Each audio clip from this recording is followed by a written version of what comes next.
Hi everyone, it's your boy Josh, and we're out here with another RWBY music analysis.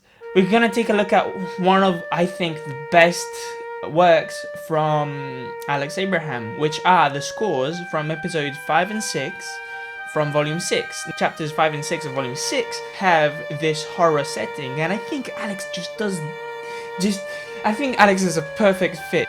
So you guys know when I'm analyzing something, I usually start from the rhythm and the key, right? That's the first two things I establish. But here, like, Alex makes these elements ambiguous.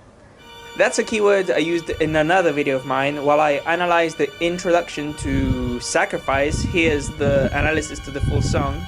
So how does Alex play with ambiguity? Where is the ambiguity? Is it the rhythm-ish? And the rhythm is really slow and kind of hard to follow. I had to really listen to the episode very closely to understand the rhythm, and it's something like 3/4. So that's already not very founded, not very grounded. The point I want to focus more on is the key. The notes he uses mostly come from an augmented scale, and you're probably like, what the hell is that? Unless you watch my videos, especially material analysis, where I talk about augmented scales. It's a scale that has all the same intervals. It's only got 6 notes, and they're all spread a whole tone away from each other. And here's the potential of the scale. First of all, since the intervals are all the same, if you just play on it, you don't know. You a human that can't realize what the root note is.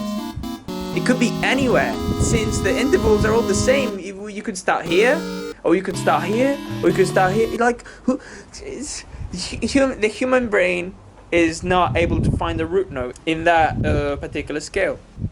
Have you ever played a game, some sort of RPG game where you can collect items and you've got an inventory? You pick up a new item and then you hear this, right? It's mysterious. This is something new to explore. It's something that you've never seen before. It's something you're unfamiliar with. So today I'm not gonna use ambiguity as a keyword. I'm gonna be using unfamiliarity. How's that? And I think that sums up what Alex is going for in this track. Alex playing with the augmented scale fits the settings so well.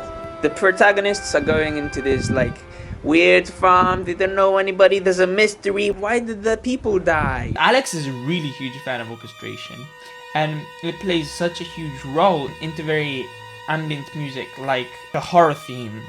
For example, there's this challenge that he set himself, that some instruments would take care of the harmony and some instruments would take care of the melody.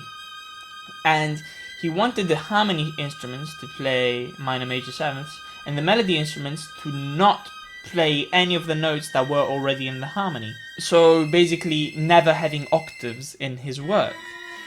And he does say also that that couldn't always be possible because some moments in the chapter needed to be more fleshed out, so octaves may have happened. There's more interesting stuff about this though. For example, Alex got orchestration inspiration by other places, right? So here's a game, right? I'm gonna make you listen to 3 musical pieces, right, from classical music. 2 of them have been an inspiration to Alex when he wrote this, and 1 of them Alex has never heard before. So take a close listen, make your guess, and drop it in the comments.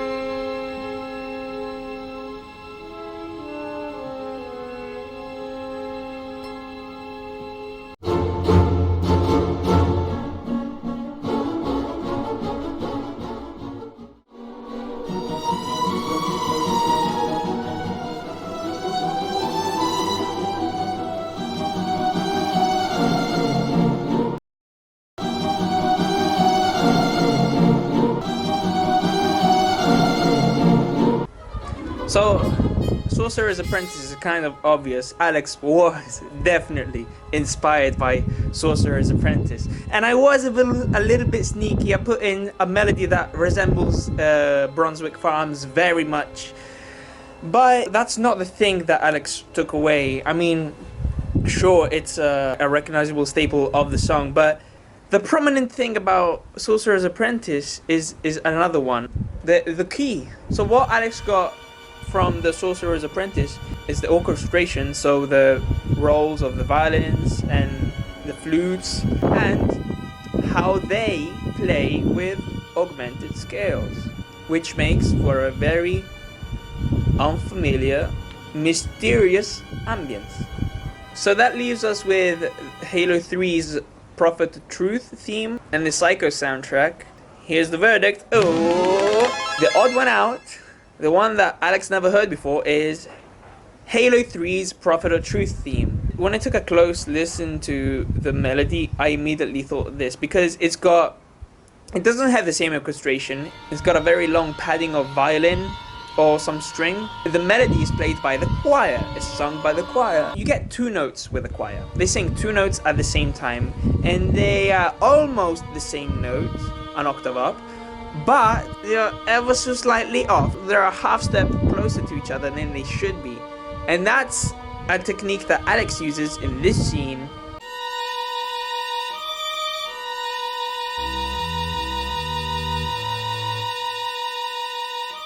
So using these intervals to play the whole melody gives it an effect of horror, especially in those high-pitched voicings. It feels like nails on chalkboard, you know? But as it turns out, Alex never heard it, because he's only played Halo 1 and 2, and he loves them. And he played them because of the music. Martin O'Donnell, we love you all. So Psycho was an inspiration for Alex. It's because he's been in contact with that soundtrack a couple of months before the production of Volume 6's soundtrack. It might not be immediate how it affected the score, because it's mostly orchestration techniques. For example, he borrowed the technique of staccato string chords, by the way, augmented chords, eh? And that appears when the girls actually join and find Crow after they escape the cellar. It's obviously a change of pace. While all the rest of the melodies were slow and kind of had a low profile, building ambience, this one is building tension. It's because the characters are moving, they're running, they found the threat. Speaking of chase scenes, there's this viola lick that I'm having a tough time writing in score. It shows up when RWBY Plus find the first dead bodies in bed, and it comes up a second time during the basement chase. I don't quite remember exactly what it did, but the viola line that comes in over it might be either the same pattern of intervals starting on a different beat and on a different note, or it might be that and also retrograde. What the hell is... I had to actually look up retrograde because, you know, Alex did go to Berkeley and everything. I didn't. You play a phrase, right? A phrase of notes, da da da da da, and then you reverse it. You reverse the order of the notes when you play it again, da da da da da, you know, something like that. But that doesn't happen. What he did was much more sporadic and unpredictable. It almost plays all of the notes in existence, and it feels like it's speeding up. So I actually really like what he's done. You know, I like the fact that it has no patterns in it, except from the fact that it gets repeated, the whole thing. But like within it makes no sense.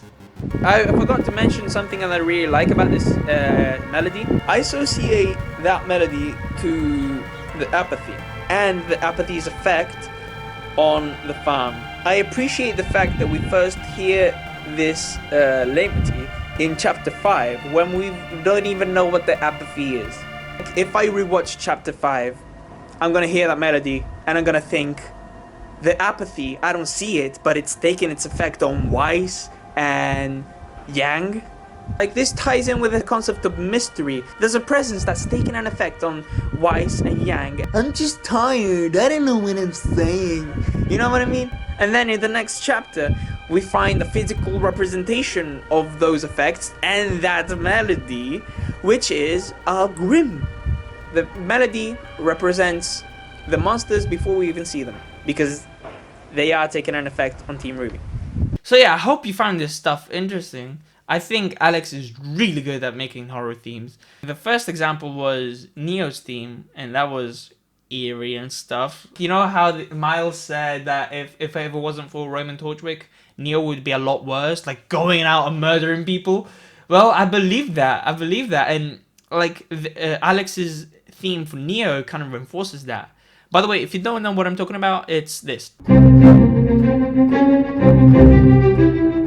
You can check out a video where I analyze it over here.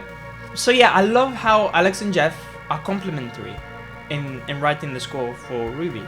I love that so much. I hope each one does their best with Volume 7. And you probably do too. But, you know, we'll have to wait and see. So until then, you know, you can keep surfing my channel and pick something you like. Bye bye.